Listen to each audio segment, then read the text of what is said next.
Hey guys, today we're going to be looking at the Kamigawa Neon Dynasty spoilers set. Well, the spoilers for the set. Anyway, so first we have Junie the Midnight Sky, I think that's how it's pronounced. It's a 5/5 with Flying and Menace for 5. We've seen cards like these before in the older Kamigawa sets with the dragon spirits that have a very powerful death effect. And when it dies, you choose one. Each one it discards 2 cards and loses 2 life. And you can put target non-dragon creature from a graveyard onto the battlefield under your control. Then you lose 2 life. Yeah, I can see this. I think I can see this in a commander deck. Like you mill some cards, and then you sacrifice it to get a really big dragon back or something. I can see something like that happening with this card. That seems nice. Kodama of the West Tree. Modified creatures you control have trample. It's a 3/3 with reach for 3. And equipment or auras you control, and counters are modifications. Okay? Whenever a modified creature you control does combat damage to a player, search your library for a basic land card and put it onto the battlefield tapped. Yeah, it definitely seems like a really great card. I can see that getting used a lot. Invoke Despair for 5 and 4 black and 1. Each opponent sacrifices a creature. If they can't, they lose 2 life and you draw a card. Then repeat this process for an enchantment and a planeswalker. Yeah, I can see that being used a lot in commander decks. You can get a lot of value out of that. You can draw a bunch of cards, maybe. And you can get rid of some threats, stuff like that. And Tatsunari Toad Rider, 3/3 for 3. Whenever you cast an enchantment spell, if you control a legendary creature named Kiimi, create Kiimi, 3/3 black and green frog. With whenever you cast an enchantment spell, each one loses 1 life and you gain 1 life. So, yeah. And Tatsunari Road Rider and target frog you control can't be blocked this turn except by creatures with flying or reach. So, yeah, this seems... Yeah, I can see a good Sultai Enchantments commander deck around this or something. And then March of Reckless Joy for red and X. An additional cost to cast the spell, you may exile any number of red cards from your hand. The spell costs 2 less to cast for each card exiled this way. Exile the top X cards of your library until the end of your next turn. You may play 2 of those cards. Yeah, that seems pretty good. I can see that being used in a lot of decks. Red decks that draw a bunch of cards, maybe. I don't know. Mirror Box. The legend rule doesn't apply to permanents you control. Wow, yeah, that's already really good. I'm pretty sure there's some kind of way to break that. Each legendary creature you control gets +1/+1. Each non-token creature you control gets +1/+1 for each other creature with the same name as that creature. Wow, like I can definitely see something around that. Sokenzan, Crucible of Defiance. You can tap it for a red, and you can discard it to pay for and discard to create 2 1/1 color spirit tokens. They gain haste until end of turn. This ability costs 1 less to cast for each legendary creature you control. Wow, yeah, that's really nice. Because, I mean, it can just count as a mountain. Like, it doesn't enter tap like that. The only problem I can see with it is that you might have to sacrifice 1 if there are 2 in the battlefield at the same time. And if you need tokens, you can just get them for 4. That's really nice. Yeah, that's great. I'm definitely going to use that somehow. A 2/1 for 1. You don't see those a lot. That's what I recently realized. Hotshot Mechanic crews vehicles as though its power were 2 greater. So, it can crew for 5. That's nice. It also means that there's probably vehicles in this set. And Futurist Agent, 3/4 for 4. As long as it's tapped, It's a human citizen with base power and toughness 1/1 and can't be blocked. And you can pay 3 to untap it. Oh, that's nice. You can... that's weird. You can just... as long as it's attacked, you can't be blocked, but it's a 1/1, and then you can just untap it right as it's about to hit. Like, that seems really nice, and... I don't know. Assassin's Ink for 4. This spell costs 1 less to cast if you control an artifact. It also costs 1 less to cast if you control an enchantment. Destroy target creature or player. Yeah, that seems really good in some kind of a enchantment deck or artifact deck that runs black. It seems like really nice removal. Because if you have both out, it's just removal for 2. Leech Gauntlet for 2. It's an artifact creature equipment leech. Okay. The lifelink. Equipped creature has lifelink. Reconfigure 4. What's this? Attach your target creature you control. Unattaching that creature. Reconfigure as a sorcery. One attached. This isn't a creature. Oh, that's actually really cool. Because it can count as a body. And it can plus other things. That's nice. I really like that. Malicious Malfunction for 3. All creatures get -2/-2 until end turn. If a creature would die this turn, exile instead. So, yeah, this seems like a really good sideboard card against decks with smaller cards. Yeah.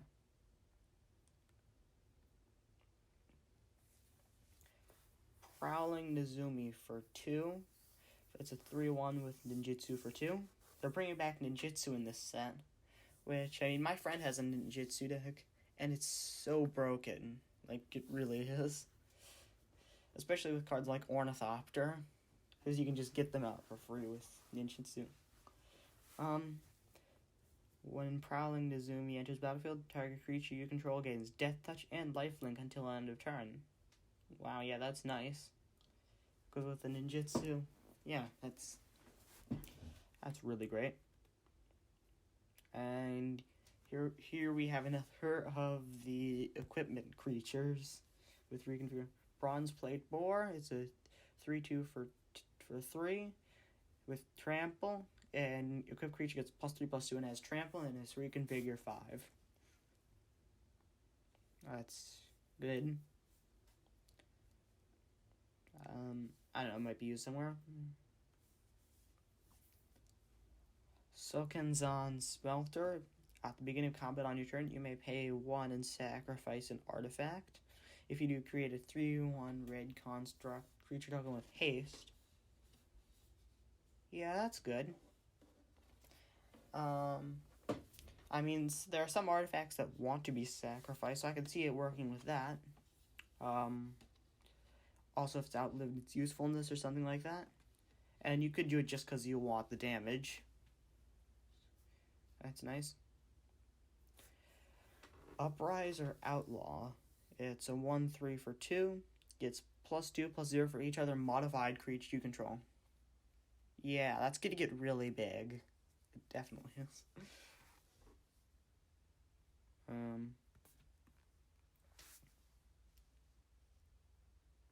Kappa Tech Wrecker. Okay. It's a Turtle Ninja. It's a 1/3 for 2 with ninjitsu 2. They're bringing it into green. I didn't really expect that. But it's good. But it looks good. When it enters battlefield with a death touch counter on it. And when it deals combat damage to a player, you may remove a death touch counter from it. When you exile target artifact or enchantment and opponent target player that player controls. So yeah, they're bringing back ability counters. I think that was last seen in Ikora. That's really nice. I think I can see it as like artifact hate in some kind of ninjitsu deck. Maybe.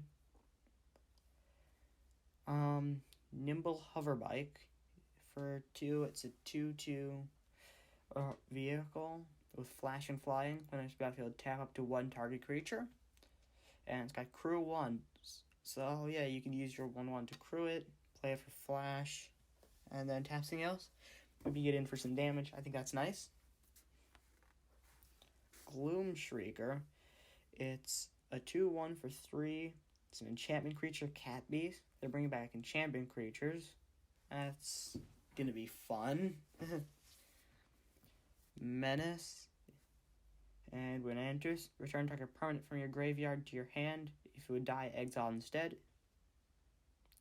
Yeah, that might be useful in some deck. Not really anything that I can think of now, but yeah. Befriending the Moss. It's a saga, and it's a common card. Actually, common saga. I don't think we've seen that before. It's cost 4. Target creature you control gets +1/+1 gains flying until end of turn. That's the first 2. And exile this saga, then return it to the battlefield transformed under your control. So it transforms. Let's flip it over. Imperial Moth is just a 2/4 with flying. That's really nice because it doesn't just go away. It's going to actually become more useful. And yeah, if something runs big creatures, I could see it getting the flying and then creating a token to help block with. That seems really nice. And Moonsnare Prototype. Finally, it's just an artifact.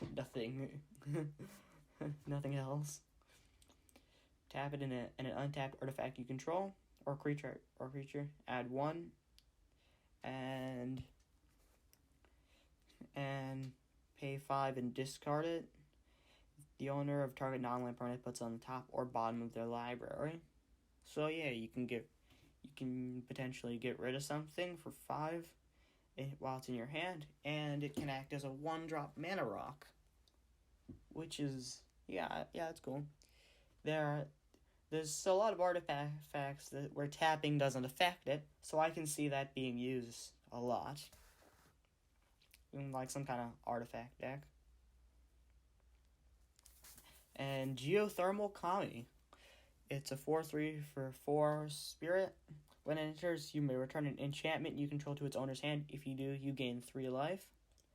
Yeah, I could see this being used on like a saga before it's about to get sacrificed. You could just return it to your hand and get all the abilities back and then gain life.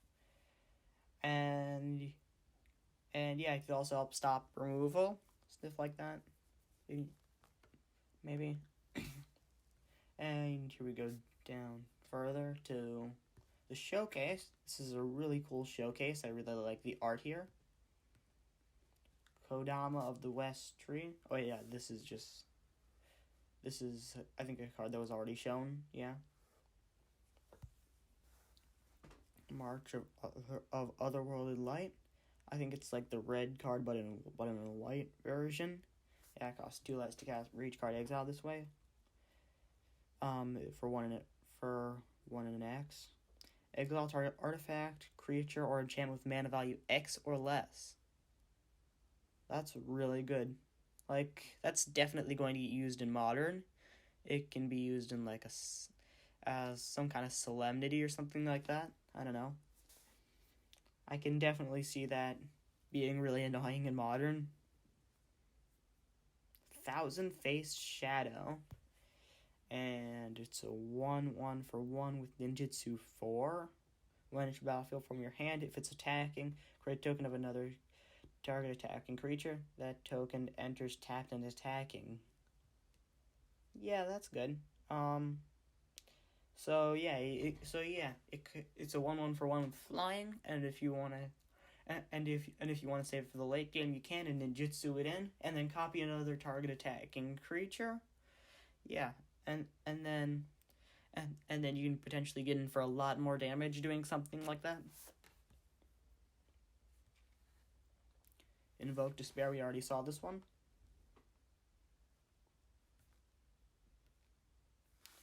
Tatsunari Toad Rider. And, oh yeah, this is the same one, just in the showcase. Teachings of the Kirin. It's an enchantment. It's a saga for 2. Mill 3 cards, then create a 1/1 Call of Spirit. Put a +1/+1 counter on target creature you control. Exile the saga, then return to the battlefield transformed under your control. And let's see what it does when it flips. When it attacks, choose 1, exile a card from your graveyard, create 1/1 Call of Spirit. Exile target non-creature card from a graveyard. When you put a +1/+1 encounter on target creature you control. This seems like really good in like mill tribal with something like Grolnok. If we see more of this, those decks might start to come back. The Dragon Kami Reborn. You gain 2 life. Look at the top 3 cards of your library. Exile one of them face down with a hatching counter on it. Put the rest on the bottom of your library in any order. It's a Saga for 3. Exile the Saga, then return to the battlefield transformed under your control. So, I assume the other side has something that can hatch the hatching cards. Whenever Dragon Kami's Egg or another dragon you control dies, you may cast a creature spell from among cards you own in exile with hatching counters on them without paying its mana cost. Normally, whenever you see something like that, there's going to be some way to break it. I can definitely see this being broken in some kind of combo deck. Yeah, top 3 cards. You can just stack your deck with a bunch of expensive stuff. I don't know. Maybe do something like that. And then get it all out with some more dragons from the set, maybe. Stuff that we just haven't seen. And then here's the showcase with Mirror Box. And these ones are all in Japanese. And then we already saw this one. I'm not going to try to read that. Well, I assume it's Japanese. Imperial Subduer. It's a 3/2 for 3. Whenever a samurai or warrior you control attacks alone, tap target creature you don't control. Yeah, so that's nice. It's sort of like an alternate kind of Exalted for samurais and warriors. You can tap your punch creature to help them get through. That might be using some kind of samurai tribal if more of that comes up. And down to the extended arts, we see more of these dragon spirits. We have another Jin-Gitaxias over here, but we're going to get to that later. Out of the Dawn Sky. It's a 5/4 with flying and vigilance for 3. When it dies, choose 1. Look at the top 7 cards of your library. Put any number of non-land permanents with mana value 4 or less from among them onto the battlefield. Put the rest on the bottom of your library in a random order. Put 2 +1/+1 counters on each card you control that's creature or vehicle. Huh. Yeah, that seems good. Because, I mean, if your deck's based on... I can see this. I can see the 7 cards thing. If you have a bunch of 4-cost cards in your deck, you can just get them out without. And then you can buff them up later, maybe, if you don't need that anymore. And then moving on to Jin-Gitaxias, the Phyrexian Praetor for 7, and it's a 5/5. Whenever you cast an instant artifact, instant, or sorcery spell, copy that spell. You may choose new targets for the copy. This ability triggers only once each turn.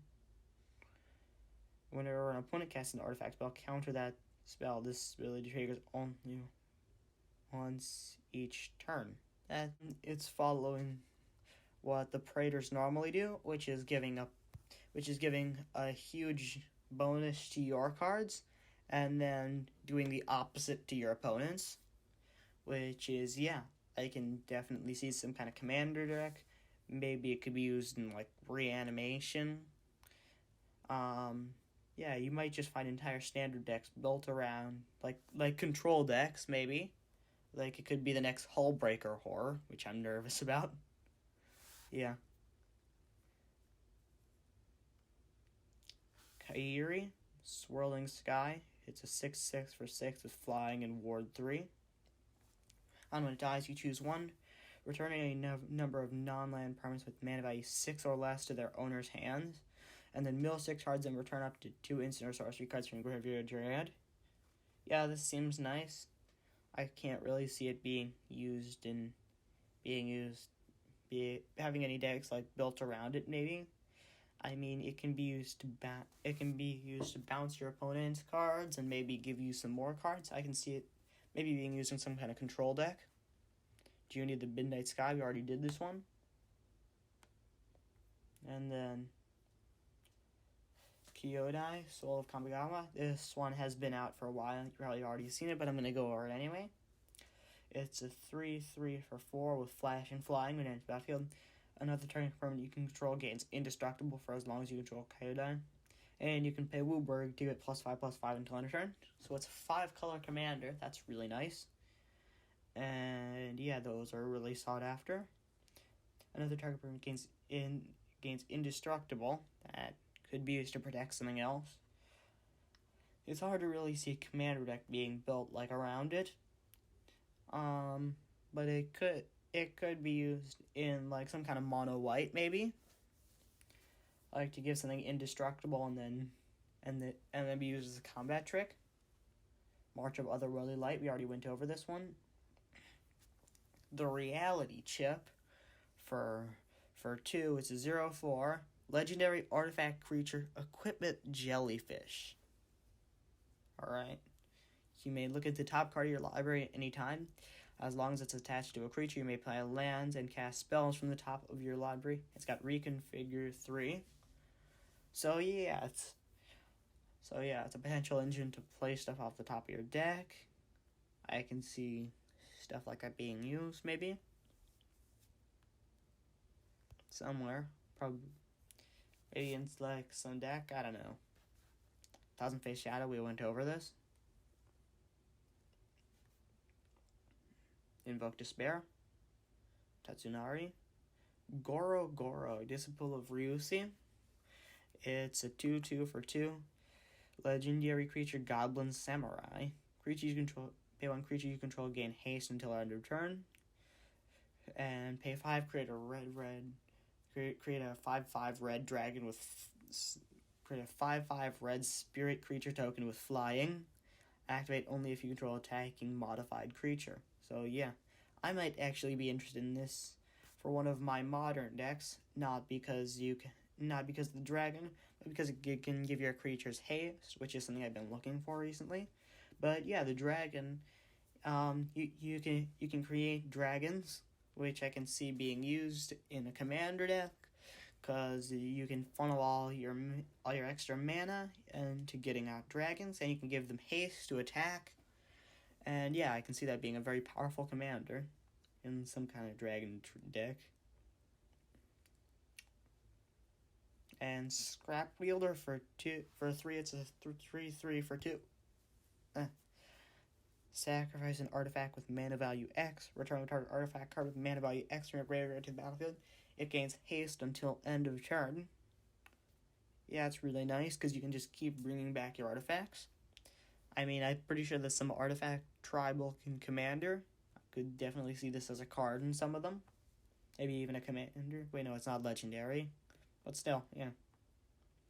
Mirror Box, we went over this. The Dragon Kami Reborn, went over it. Tixing of the Kirin, we went over it. Actually, yeah, we did good. Kadamba the Westry, went over it. Surge Hacker March, it's a 5/5 vehicle for 4 with menace. When it enters the battlefield, it deals damage equal to twice the number of vehicles you control. Target creature or planeswalker an opponent controls. Yeah, that seems really nice. Because, like, I mean, they're not that common, but I've seen, like, some commander decks that have equipment and that have vehicles. Like, they're based around vehicles. And, yeah, they're probably going to start appearing in Standard. This could be good removal and some of that stuff. And then Satoru Umezawa. It's a 2/4 for 3, human ninja. When you activate a ninjitsu ability, look at the top 3 cards of your library, put one of them into your hand, and the rest on the bottom of your library in any order. This ability triggers only once each turn. Each creature in your hand has ninjitsu 4. So yeah, I can see this being used as a really great commander to give you card advantage and let you cheat out really big creatures in some kind of ninja deck. Like, an Emrakul for 4 and bouncing a creature is really nice, or something like that. And Bosiju, who endures, legendary land, taps for a green, and we see the channel ability again. Discard Usually who endures. Destroy an artifact or enchantment or non-basic land an opponent controls. That player may search the library for a land card with a basic land type. Put it onto the battlefield, then shuffle. This ability costs 1 less to cast for each legendary creature you control. Wow. Yeah, this is a modern staple, definitely. Because you can get rid of your opponent's cards, and it's really just a land. So yeah, and there's no downside to it, except for having 2 in play. But I really doubt that's gonna end up being that bad for you. You can get rid of your opponent's lands, artifacts, or enchantments. Yeah, it's really great. So Kenzan Crucible of Defiance, we already went over this. Alright. Yeah, I'm very excited for this set now. I cannot wait for it to come out. And